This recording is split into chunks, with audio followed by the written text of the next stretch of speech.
C'est parti. Bon, c'est plus vraiment la première vidéo YouTube. Non, parce qu'on a déjà coupé 2 fois avant en mode Ouais. putain, c'est. Et même avant, on a essayé sur l'iPhone. Mais le son était pas terrible. Du coup, première vidéo YouTube. Euh, allez, Yes, alors pour le c'est parti contexte, pour un tour. vous le voyez, on va pas vous mentir, on est sur un lit, c'est c'est fait à l'arrache, clairement. Ouais. On est sur une chambre d'hôtel Une petite chambre d'hôtel au Japon. au Japon, c'est ça. On n'est pas dans la même. Hein. Oui, on est pas la même. Exactement, faut préciser, On on, précise. on est amis. Ça part en OnlyFans après. C'est clair. Bon, du coup, l'idée, donc première vidéo, puisqu'on s'est déterré, on était au Japon, on voyageait ensemble. Exactement. Et on s'est dit, putain, faut trop qu'on fasse une chaîne YouTube pour plein de raisons. Et justement, c'est Et on veut en l'objet de parler. cette vidéo, c'est d'en parler. Je te laisse commencer. Mais est-ce qu'on commence pas à faire un tout petit peu de contexte? Ou tu penses qu'on va direct dans le fond du sujet? Bah vas-y, freestyle, Freestyle. donne du contexte. Freestyle, je pense que ça vaut le coup de donner un minimum de contexte pour que vous sachiez d'où on parle. Donc, on est tous les deux entrepreneurs en ligne. Bon, pour le coup, dans différents modèles. On habite à Bangkok, en Thaïlande. Et bon, bah, la chance d'habiter à Bangkok, c'est que c'est un hub en Asie du Sud-Est. Donc, c'est facile de voyager. Et on est au Japon depuis une semaine. Et François me quitte demain. Et moi, je vais rester un peu plus longtemps. Donc, il fallait faire la vidéo avant qu'il parte. Exact. Du coup, maintenant, on peut partir sur le sujet. Ouais, carrément. Du coup, en fait, pendant le voyage au Japon, on discutait ensemble avec Antoine et on se disait, attends, on est vraiment nul de pas avoir de chaîne YouTube, de pas avoir de pas avoir des réseaux à se développer, même au-delà de YouTube, c'était même nos Insta, etc. Parce que on en discutait ensemble et on s'est dit, mais en fait, certes, c'est un petit effort, mais derrière, le ROI, donc le retour sur investissement, il est absolument énorme. Euh, et donc du coup, on voulait vous partager un peu notre réflexion. Donc on va peut-être vous dire des trucs. En tout cas, on va essayer de pas vous dire des trucs trop basiques comme vous pouvez l'entendre régulièrement. Mais surtout, vous expliquer aussi peut-être, en toute transparence, pourquoi on l'a pas fait avant et pourquoi on s'y met que maintenant. Moi j'ai 33 ans, toi t'as 26, 27. 27 dans un mois, c'est ça? Exactement. Voilà, dans un mois. Dans un mois pile. Donc voilà, c'était aussi notre réflexion, comment notre réflexion a évolué, puis pourquoi aussi aujourd'hui on se met, on se met à se faire cette première vidéo YouTube avec vous. Attends, je suis fixé sur l'image parce que j'ai peur que ça bouge à chaque fois. Mais je crois que c'est stable. Non, c'est stable, c'est bon. Ça bouge un peu. Non, mais... pour moi ça bouge pas, hein. Okay. C'est clean, j'espère juste qu'ils vont bien nous entendre, mais... Ok, ouais, là le setup, on a ouvert un ordi portable et c'est parti. Elle sera la première vidéo YouTube, hein. C'est à l'arrache, mais on va essayer de... On va dire des choses intéressantes. Exactement. Vous nous direz. De toute façon, on lit tous les commentaires comme c'est. On peut commencer. Moi, ça m'a inspiré un peu plus de commencer sur pourquoi on lance. Et à la limite, on pourra dévier sur pourquoi on n'a pas lancé avant pendant la vidéo. Ouais, enfin, moi je trouve que justement c'est plus drôle. Bon, allez, vas-y, en vrai, c'est plus drôle de commencer pourquoi on l'a pas fait avant parce que je pense que la plupart des gens qui regardent ces vidéos ils sont comme nous il y a 10 minutes. C'est fou.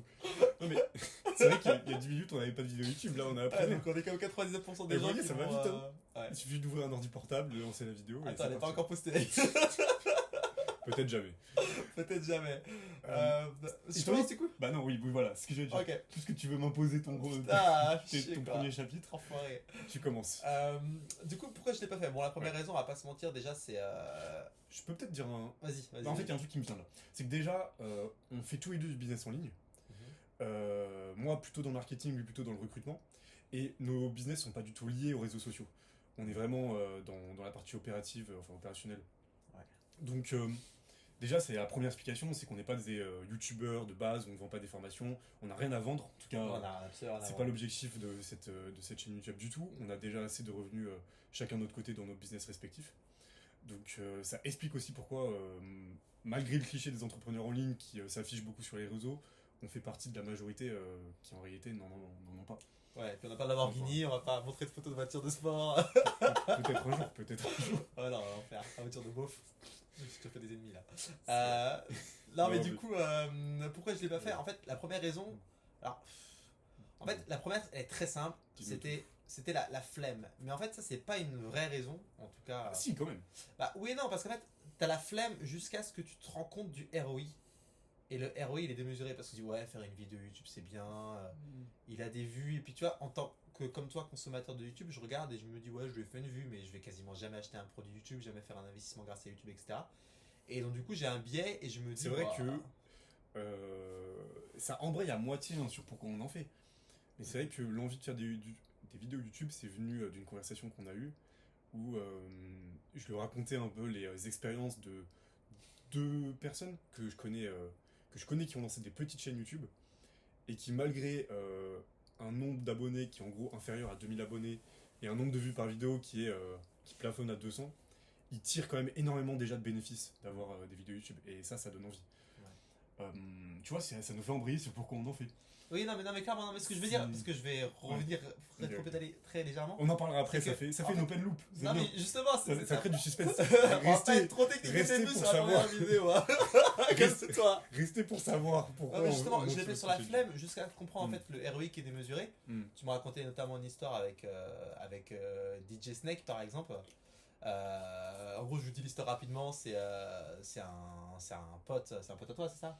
Ouais, une connaissance. Une connaissance à Antoine, il datait une mannequin d'une certaine nationalité et il avait vraiment galéré avant de la choper, etc.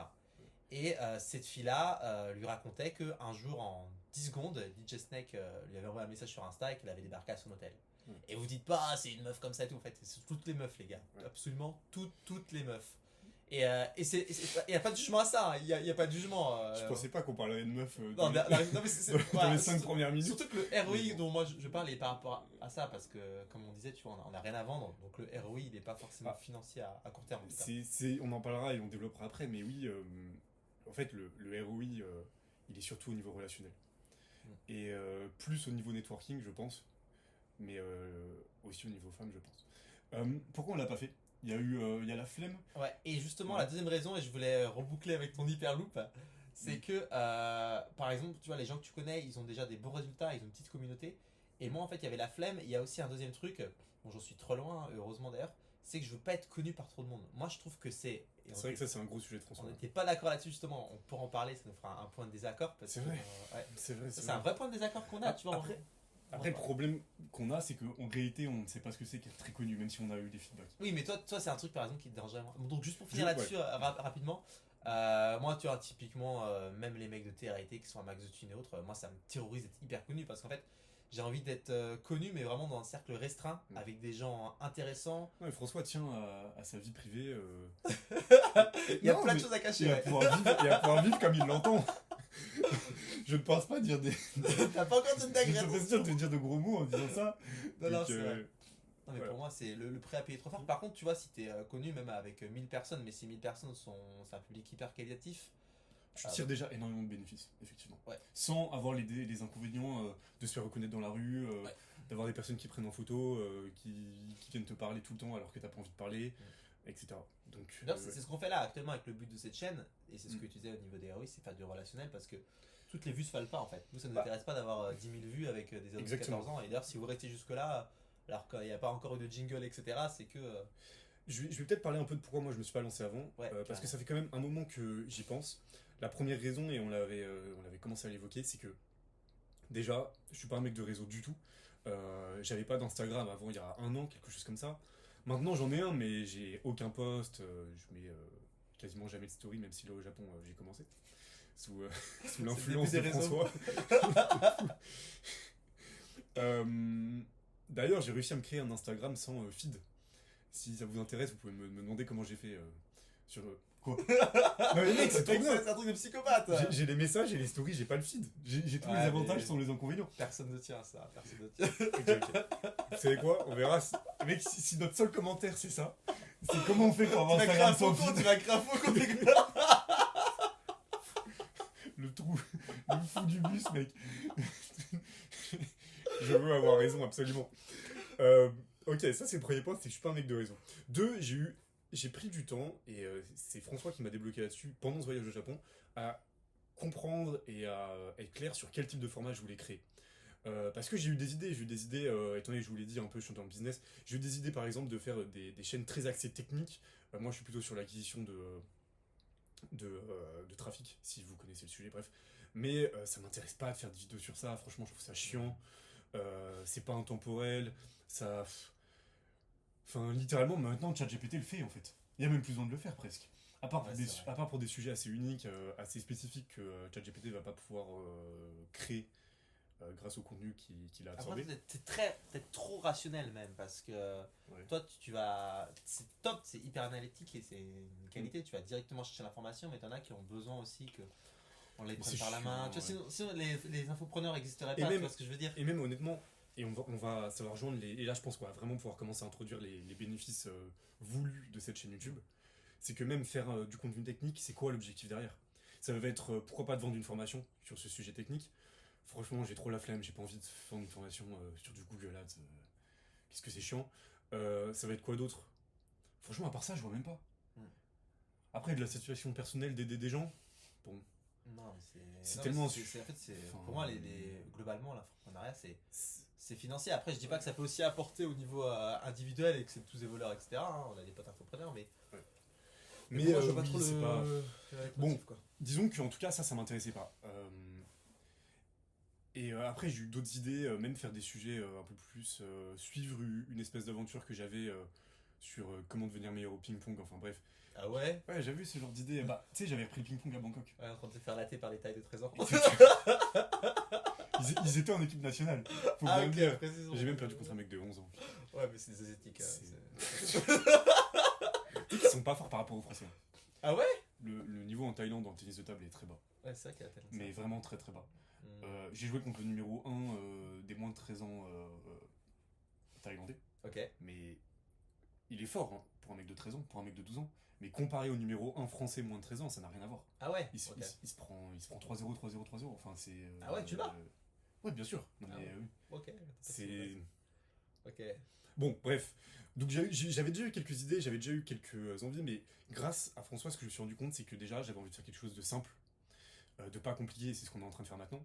Ouvrir l'ordi portable, lancer, on verra ce que ça donne. Deux, aussi de faire un truc que j'aime faire, quoi. Parce que préparer une vidéo sur du Google Ads, ça me fait chier. Là, avoir une discussion avec un pote, en plus une discussion intéressante, je dis pas non. C'est même des trucs que je pourrais faire dans ma vie quotidienne au final sans le filmer, déjà en fait, quand on mange ensemble, quand on se voit, quand on prend un verre, c'est ce qu'on fait. Exactement. Et trois, là pour aller sur le contenu de la vidéo, la simplicité plus la discussion avec un pote, ce qui est bien, c'est que ça donne un nombre de sujets infini. Ouais. Ça me permet aussi de simplement parler de ce qui m'intéresse actuellement. Si ça se trouve, dans 2 mois, 3 mois, on parlera de sujets, en fait, on n'avait pas d'idée d'en parler maintenant, tu vois. Ça peut être tout et n'importe quoi. Et j'aime bien l'idée que la chaîne YouTube s'adapte à moi plutôt que l'inverse. Ouais. Sinon, on se fait chier de toute façon. Ouais, sinon, en fait, je vais me retrouver en prison. Non, mais. Ah oui, ok, mais de quoi il a parlé? Il commence à dire des dossiers de plus en plus sombres au fur et à mesure que la vidéo avance. Non, je veux dire, sinon, ça va devenir une prison, ma chaîne YouTube. C'est ça que je voulais dire.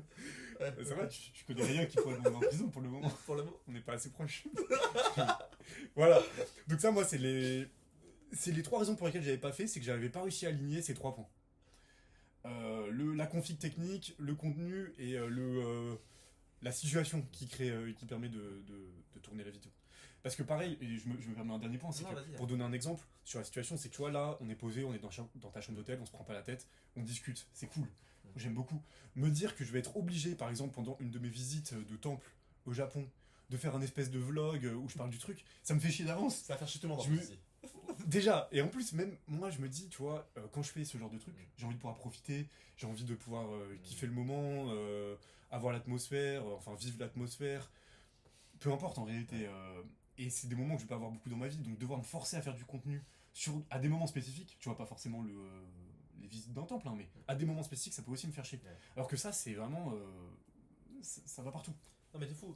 Et puis en plus, ça rejoint aussi pourquoi moi je le fais en tout cas à mon niveau personnel, c'est que je trouve que je suis pas très à l'aise pour m'exprimer, je fais quand même quelques fautes de temps en temps, tu vois, enfin c'est pas très clair.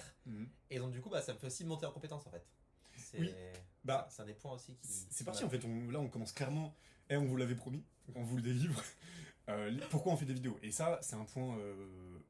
Pour toi, tu m'en as parlé en fait. C'est marrant parce que j'avais cette envie, enfin j'avais ce point, ce bénéfice en tête, mais je l'ai oublié là en voulant faire, quand on en a reparlé de faire des vidéos. Ouais. Le premier, c'est monter en compétence sur l'expérience, sur l'expression orale. C'est un truc qu'on travaille très peu en France à l'école, contrairement aux pays anglo-saxons. Alors que pourtant, nous, on peut le voir dans l'entrepreneuriat, mais c'est une des compétences, les soft skills qui sont les plus importantes. Un pro en perso d'ailleurs. Et même en perso. Mais pour tout, parler à un client, parler à un partenaire, networker, se faire des potes, parler à des filles, parler à des gens dans la rue en fait, et du coup faire des rencontres qui vont t'amener à avoir des nouvelles expériences. Tout ça, ça vient d'une capacité à s'exprimer à l'oral, à transmettre des émotions, à transmettre des informations. Et c'est une compétence, en fait, c'est probablement, tant que l'IA a pas remplacé les êtres humains, ça reste une des compétences les plus importantes qui existent. Ouais, c'est clair. Mais en plus de ça, du coup, ça fait lier aussi au deuxième point, c'est que ça permet de nous développer sur cette compétence-là, mais aussi nous permettre d'avoir un nouveau cercle social. Tu vois, c'est ce que je te disais. Bon, nous, on a peut-être un peu plus de chance parce qu'on est entrepreneur, qu'on VH pas mal et que du coup, on a des amis un peu partout. Mais moi, il y a encore peu de temps, il y a encore 2 ans maintenant, j'étais salarié. Et en fait, France. Ouais, en France. À Nantes. À Nantes, précisons. Oui, c'est vrai qu'il faut le dire. Hein. Ouais, Parce que Nantes et Paris, c'est pas la même chose. Hein. Ah, non, je pense que c'est après la même chose parce que j'ai aussi des potes à Paris. Mais en fait, jusqu'à 23 ans, c'est facile de se faire des potes parce que t'as des promos pour ceux qui font des études supérieures, tu rentres études supérieures, etc. Et t'as des nouveaux gens qui sont immédiatement annexés à ta vie. Quand t'arrives dans la vie pro, bon, déjà pour ceux qui ont des collègues, ça dépend de la taille d'entreprise dans laquelle tu te situes. Mais souvent, en plus, tes collègues, ils sont pas forcément alignés. Je sais pas si t'as par exemple Monique de 45 ans qui a 2 enfants et que toi, t'es un jeune de 30 ans, bah en fait, vous allez pas avoir les mêmes attentes de vie, vous allez pas avoir les mêmes discussions. Et donc, du coup, c'est hyper dur de se créer Un cercle social. un cercle social. Et en plus, un cercle social qui te ressemble parce que tu vois, moi, mes potes, par De exemple. qualité, on peut le dire. Mes potes français, moi, ils sont tous salariés. On a plein de points communs, mais par exemple, par les business, ça les fait chier. Eux, ils travaillent le lundi au vendredi et après, ça les emmerde. Et certains sont en couple, certains vont avoir des enfants. Et moi, je suis célibataire. Tu vois, c'est pas la même vie non plus. Clairement. Et en fait, là, j'ai plein de trucs à dire.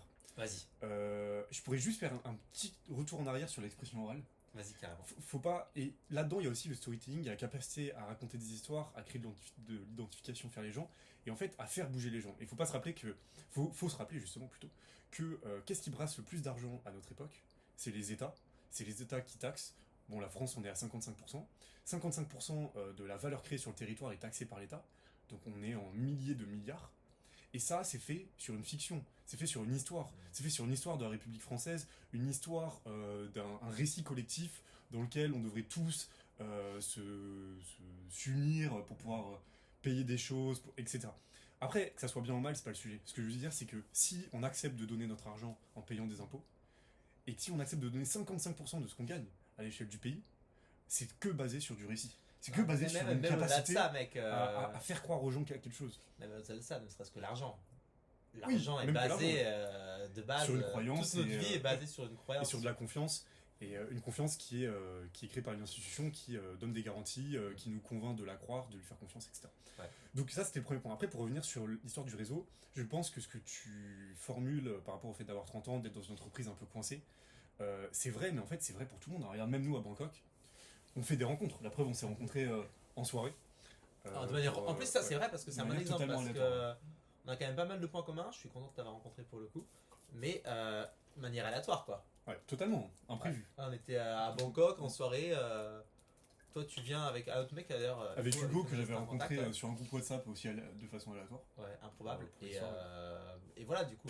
Mais c'est vrai qu'on s'est même pas rencontrés dans un contexte business parce qu'en plus, nos métiers sont complètement différents. On n'a pas le même type de population, même si on travaille tous deux sur le marché français. Et du dommage, coup, et ça, c'est plutôt une exception au final, dans notre vie de tous les jours.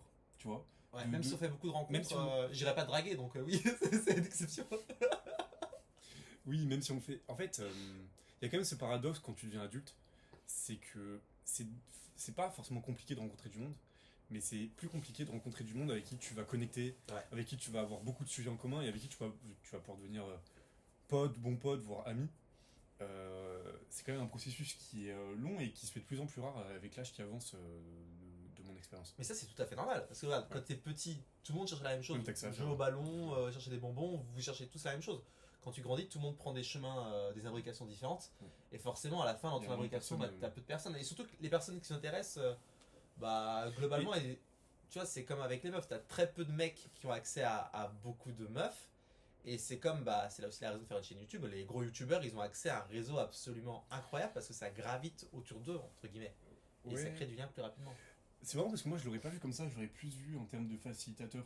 C'est-à-dire que ce qui est bien quand tu fais une chaîne YouTube et que tu vas exprimer tes idées, exprimer les sujets qui viennent dans ta vie, les personnes qui se reconnaissent là-dedans, elles vont pouvoir te contacter et le tri se fait déjà par là.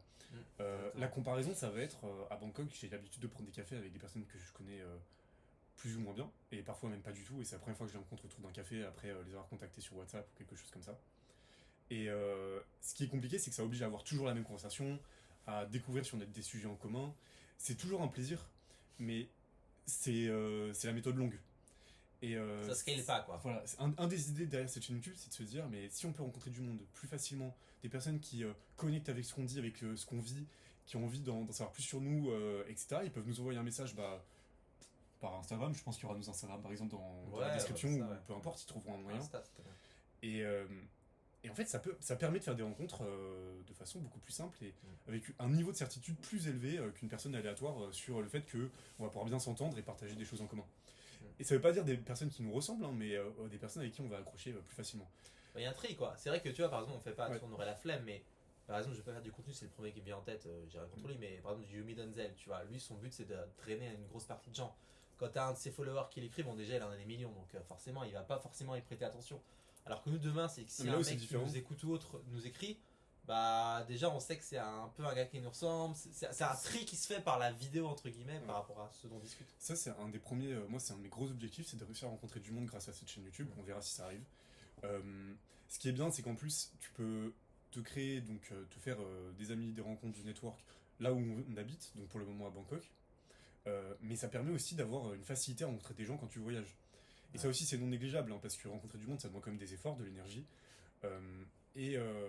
Ça, pour le coup, c'est un de mes amis qui a une petite chaîne YouTube qui me l'a dit, qui me l'a raconté, que quand il voyage, il lui suffit de faire une vidéo en disant qu'il est actuellement en voyage dans tel ou tel pays, pour recevoir des messages en privé qui lui proposent des rencontres, des dîners, des cafés. Et c'est souvent des profils assez intéressants parce que c'est aussi un petit youtubeur, un peu plus porté business. Donc il s'est fait d'ailleurs des très bons amis grâce à ce moyen. Donc voilà, pour moi c'est un des sujets les plus importants. Je sais pas si tu as un truc à ajouter. Non, bah il y avait aussi un troisième point pour moi qui est important. Et le premier point du coup c'était la montée en compétences, le deuxième point faire des rencontres au sens large. Et le troisième point, moi que j'aurais dit, il est plus personnalisé. C'est un peu comme quand tu écris un livre, finalement en parlant, en couchant tes idées. Tu passes au troisième point là, ouais, ok. Ouais, bah en fait, ouais, c'est le troisième point pour moi. C'est vraiment, tu évolues toi-même sur ta réflexion, tu vois. Et ça, moi aussi, je me l'étais noté.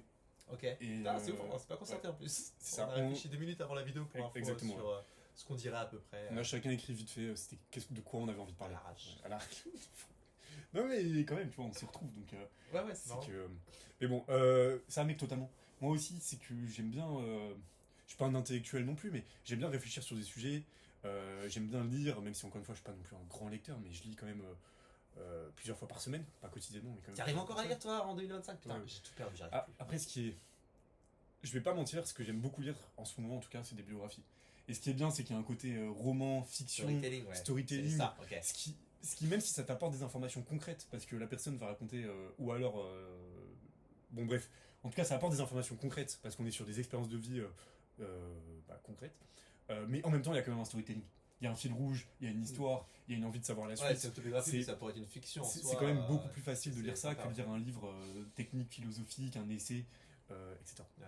Ok, trop cool. Donc même si j'en lis encore un peu, et du coup j'aime bien l'idée aussi de pouvoir mettre mes idées sur un sujet précis dans une vidéo, avoir une trace aussi, tu vois, le fait de prendre quelques notes et après d'en parler, ça permet aussi de développer et de structurer ma propre pensée. Donc ouais, ça c'est un gros avantage.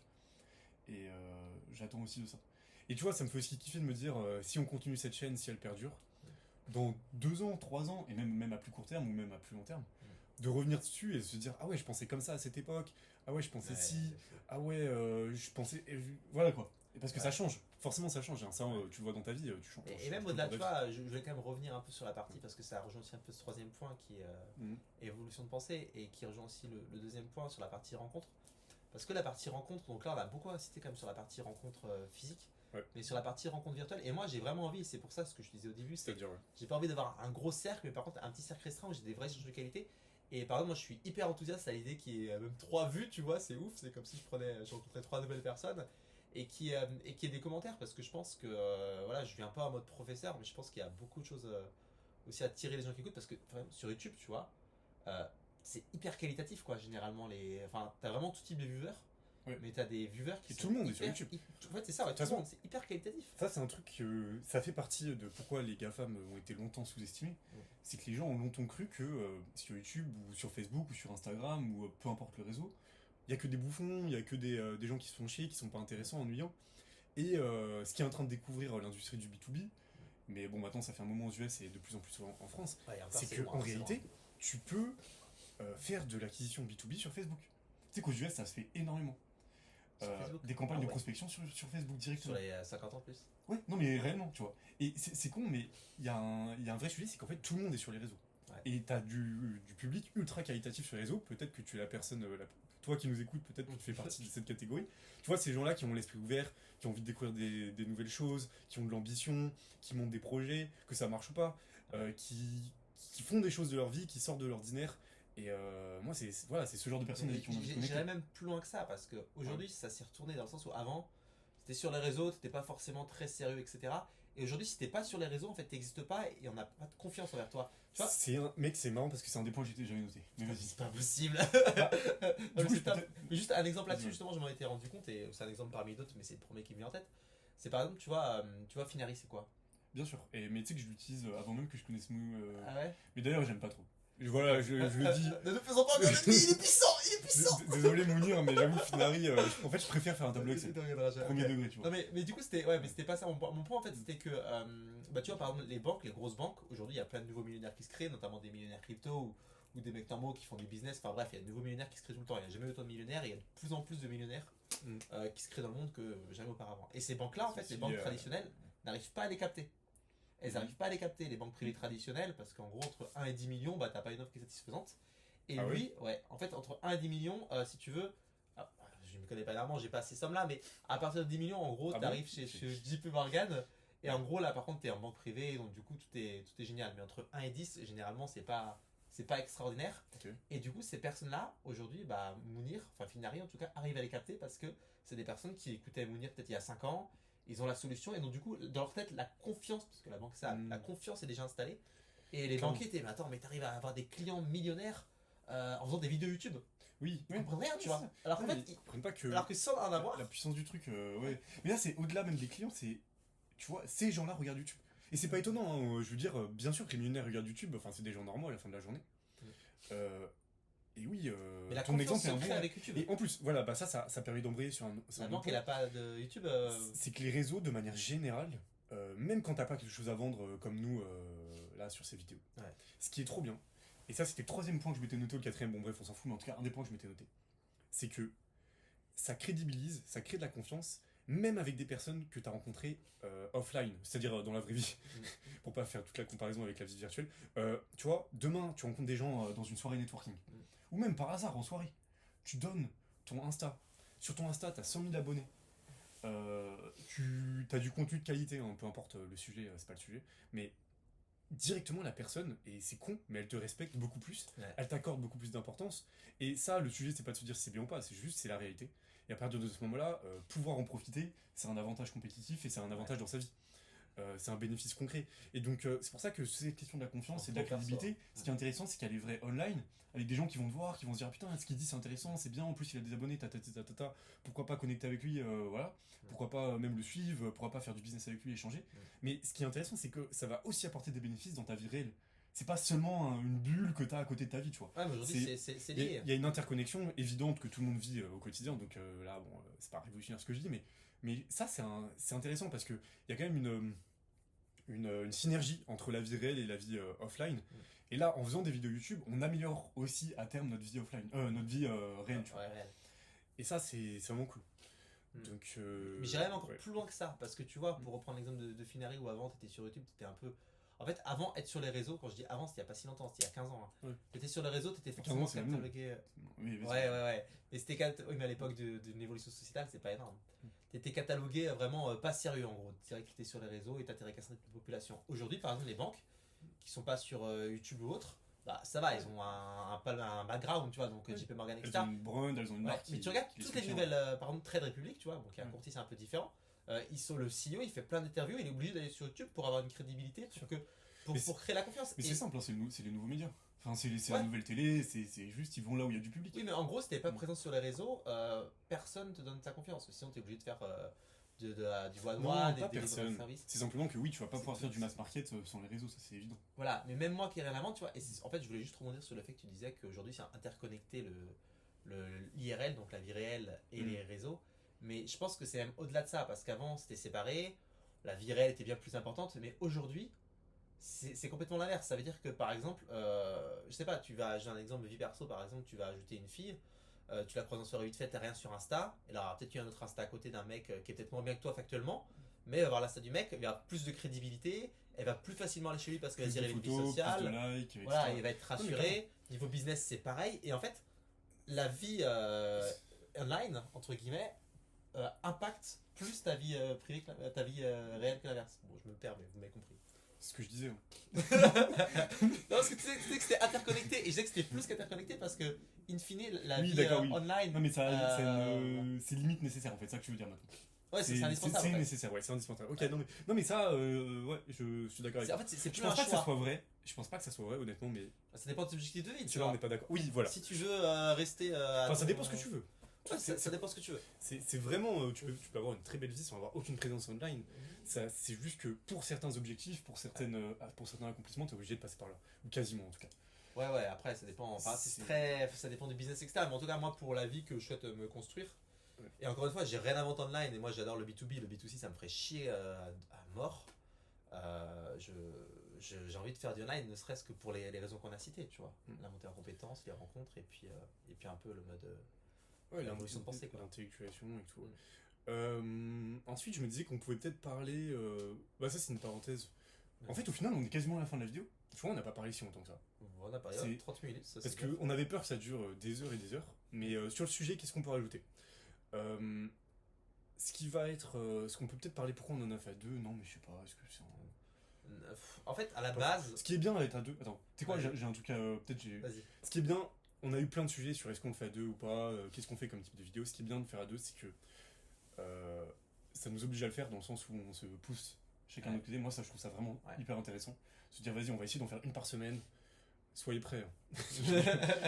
On va essayer d'en faire une par semaine et on va être. On va pas trop de promesses, Mais là, on va te dire. Une par semaine, en vrai. Une par semaine. Surtout que c'est un sujet qu'on a naturellement, qu'on aurait dans tous les cas. C'est juste qu'il faut pas qu'on oublie le gros le Mac, quoi. Peut-être qu'on peut dire ça. Ensuite, t'avais un truc à dire là-dessus ou tu. Non, c'est ça en fait. C'est vrai qu'on se posait la question parce qu'à la base, les formats A2 en fait, c'était plutôt en mode interview. On s'est dit, putain, on n'a pas envie de faire une interview, on a vraiment envie que les deux partagent leurs opinions. Et en plus, là, c'était un peu particulier parce que sur plein de choses, on n'est pas d'accord. Enfin, on est souvent d'accord sur le fond, mais pas forcément sur. On n'est pas d'accord sur tout quand on parle d'un sujet. En fait, on a assez de connexion pour avoir du plaisir à en parler tous les deux. Mais on a assez de désaccords pour que la conversation se prolonge pendant pas des heures, on va pas exagérer, mais 1 heure c'est 1 à 2 heures. Quoi. Mais tu vois, ce sujet, on voulait le faire parce que je pense que c'est un bon sujet pour une première vidéo. Mais je crois que c'est un sujet où on a le moins de désaccords. Peut-être le seul désaccord qu'on aurait, peut-être, et encore je sais pas, c'est que moi je souhaite avoir un réseau assez. Enfin, je trouvais qu'il y avait plus d'intérêt à avoir.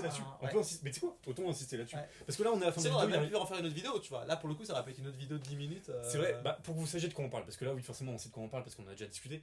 Le seul point sur lequel on a un désaccord sur la création de contenu, sur ce thème-là précisément, c'est sur les avantages et inconvénients, et du coup, quel est le mieux pour sa vie entre être très connu ou être un peu connu. Ce que a plutôt tendance à défendre François, c'est qu'il a envie de rester peu connu ou voilà quoi, avoir juste un cercle. Juste pour reformuler, parce que peu connu, très peu connu, c'est soit t'es connu du mass market, du coup avec connu du grand public, où effectivement bah tu peux. C'est avec tous les avantages que Antoine va peut-être détailler. Mais tu sais quoi, mec, défends ta position maintenant. Ok. Et moi l'autre côté, je trouve que moi il y a beaucoup plus d'intérêt à être connu d'un cercle restreint, mais un cercle hyper qualitatif. Tu vois, genre typiquement des personnes avec qui tu vas vraiment connecter, qui te ressemblent, tant qu'à faire effectivement des personnes qui ont un bon niveau, tu vois, qui peuvent aussi t'apporter. Parce que quand tu vas te promener dans la rue, quand tu vas au café, au resto, etc., bah on te reconnaît pas, on te dérange pas, ou si quelqu'un te reconnaît, bah tu sais que c'est quelqu'un qui va être bien éduqué ou autre. Pour moi, il n'y a rien de pire, ça me terrorise de voir des gens de télé-réalité qui se promènent et t'as 20 ou 30 personnes, ados excités qui leur courent dessus, ou tu vois, Speed par exemple. Je regardais l'autre jour un de ses live streams, enfin c'est terrible je trouve. Et je trouve aussi que, en plus lui Speed c'est un bon exemple parce qu'il a aussi à bien le monétiser, mais je trouve que tu peux te faire même plus d'argent et plus monétiser le truc, ça c'est sûr. Pour moi c'est pas une notion d'ROI, avec un petit cercle. Parce que je pense que tu as tout à gagner à être dans un petit cercle. En fait, on n'est pas connu, donc c'est forcément on parle avec des idées préconçues qu'on a de ça, tu vois. Ouais, bien sûr. Ouais. Mais je pense que être très connu, et c'est ce que j'avais commencé à t'expliquer, ça a tellement d'avantages.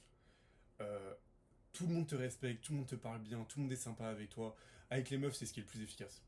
Bon, ça on en avait parlé, plus que n'importe quoi en fait, plus que d'avoir de la thune, beaucoup plus que d'avoir de la thune, parce qu'en fait la thune ça sert pas à grand chose au final, plus que d'être beau, etc.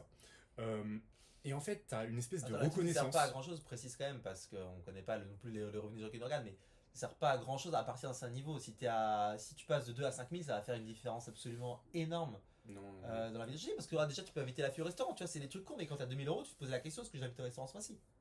Oui, mais moi je trouve pas, donc ça change tout ça. Si, parce que même pour la fille, ça va changer. Et c'est normal, hein, attention, il n'y a aucun jugement envers les femmes ou autres. Et moi aussi j'ai des critères pour les femmes, non, mais ça va changer. Ok, bon, en tout cas,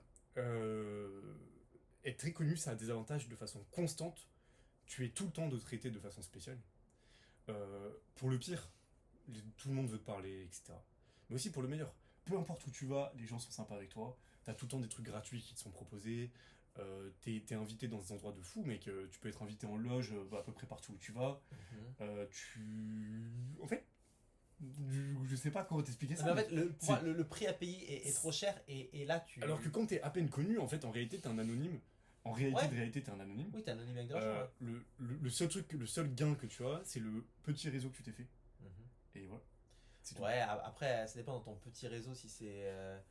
Je vois ce que tu veux dire, mais en fait, je trouve que le prix à payer sur le long terme, alors je dis pas que 1 mois ou 2 mois ça va être génial, sauf que le problème c'est que tu décides pas de la machine, tu l'arrêtes pas quand tu veux, tu reviens un peu en arrière, et moi je me méfie toujours des portes qui sont pas à double sens, tu vois, des portes que tu prends et c'est un one way. Mais si, mais tout le monde peut t'oublier très très vite. Ça dépend, parce que en plus tu en deviens addict. En plus, tu en deviens addict. Oui, mais c'est pas pour rien que tu en deviens addict. C'est parce que c'est trop bien. Oui, d'accord, mais la méthamphétamine et le LSD, c'est bien aussi. C'est pas pour ça que c'est recommandé, tu vois. Je sais pas. Et en plus, je trouve en fait, parce que le seul truc que j'aime pas dans ce débat, tu sais, c'est qu'en vrai, on n'en sait rien. Non, mais même, autre point qui est très factuel pour le coup, et qui va plutôt dans mon sens, c'est que, en fait, ok, tout le monde te veut, mais tout le monde peut te faire tomber aussi, tu vois. Genre. Tu vois, par exemple, les femmes qui essaient de te faire. Enfin, les femmes. Pourquoi je parle des femmes comme si c'était des monstres? Pas du tout, j'adore les femmes. Mais tu vois, par exemple, en gros, quand t'as des personnes mal intentionnées, que ce soit des femmes ou autres, on peut essayer de te faire tomber. Tu vois, un journaliste qui va essayer de te piéger ou qui va cracher sur toi. Non, mais tu deviens une cible. Oui, tu deviens une cible, c'est ça. Et ça, c'est horrible parce que de toute façon, dès que tu as du pouvoir, de l'influence, de l'argent, tu deviens une cible. Et effectivement, le défaut d'être très connu, c'est que tout le monde sait que t'es une cible. T'es une cible évidente. Alors que quand t'as beaucoup d'argent et que tu le caches, en réalité, c'est quasiment personne ne peut le savoir. Même pas besoin de cacher ton argent, même pas besoin de cacher ton argent, mais personne n'aura d'intérêt à te. Bah, ça t'as jamais parlé à des gens riches. Mais tu sais que quand t'es gens riches, il y en a beaucoup qui deviennent parano. Parce que tu peux réellement devenir une cible. Tu connais plus de gens très riches. Moi j'avais une copine l'autre jour. Elle était avec un DJ très très connu, ils font after party, elle rentre avec. Ils sont plein de filles, elle rentre avec lui. Elle finit par coucher avec lui, le DJ est hyper drogué. Et puis, mais tu parles du DJ là? Ah non, mais d'un DJ. Je comprends rien de quoi tu parles. En gros, non, mais c'est pour te donner un exemple sur les gens. Tu peux être une cible. Tu peux être une cible. Oui. Et je te donnais l'exemple justement d'un mec très célèbre qui rentre avec une amie à moi et il est complètement. Voilà, il est sous substance. Et durant l'acte sexuel, il se rend pas trop compte, il met un peu des coups dans le vent, etc. Et puis il blesse mon ami au nez, tu vois. Elle se met à saigner du nez, etc. Et elle a une échymose le lendemain, mais le mec était sous substance et il a pas fait ça pour lui faire du mal ou quoi. C'était vraiment, il était machin, tu vois, il a été un peu violent dans l'acte, etc. Et elle rentre chez elle et tout, et puis elle est avec une pote, elle raconte ça, pas une pote d'ailleurs, une connaissance. C'est ce que sa connaissance lui dit en premier? Au commissariat. Ouais, il est trop connu, il fait ça, et puis après il demande de l'argent et tout. Mais terrible! Ouais, c'est vrai. C'est terrible, et du coup, forcément, mon ami l'a envoyé chier parce que j'ai pas des amis comme ça. Mais tu vois, c'est horrible. Un mec simplement riche, entre guillemets, parce qu'en fait, il se servait de sa notoriété pour lui faire un bad buzz qui aurait impacté, etc. Ah, bien sûr. Ouais. Je trouve ça terrible. Ouais, mais ça, on vous dira qu'on sera connu. On refera... Grâce à vous, grâce aux 5 vues. Attends, tu penses qu'on fait combien de vues là? On refera le sujet parce que le problème c'est qu'on n'y connaît pas assez et je pense qu'on n'a pas trop de valeur ajoutée sur ça, tu vois. Ouais. Mais mec, on en reparlera quand on sera connu. Ouais, mais. Quand tout le monde me sucera la bite quand je marcherai dans la rue, mec. Et toi, tu seras à côté comme tu seras mon anonyme, mec. Je ressentirai pile ce short là pour te faire tomber. Tu me demanderas de l'argent en échange. Oui, et les 5 personnes qui regardent la vidéo vont aussi la garder de côté. C'est bon, la vidéo est sur mon ordi, ça sera coupé. T'auras la flemme de couper, je te connais. Franchement, je pense qu'on peut les laisser là. On a assez parlé. Non, mais c'était cool.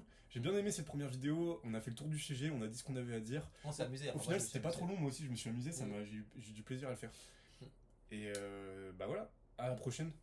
Attends, tu promets, tu la postes, hein? Oui, vas-y. Ok, vraiment. Hein. Ok, tu la postes. Vas-y, comme ça, on rentre. Et puis après, moi, j'aimerais trop qu'il y ait au moins 1 ou 2 commentaires, tu vois. Ce serait. Bah, mettez un commentaire pour faire plaisir à François. C'est mon collègue. Créateur, il va créer un faux compte.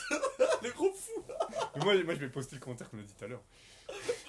Comment avoir Instagram sans feed? Sur votre portable, hein. C'est pas un truc de merde sur l'ordi, hein. C'est sur votre tel, attendez. Non, mais les psychopathes. Non, mais vas-y, psychopathe. Je vous le prouve. Fin de la vidéo, merci à tous, au revoir. Je sais pas où il est le tel. Je sais pas où il est mon tel, mais c'est pas grave. Allez, à plus. À la semaine prochaine.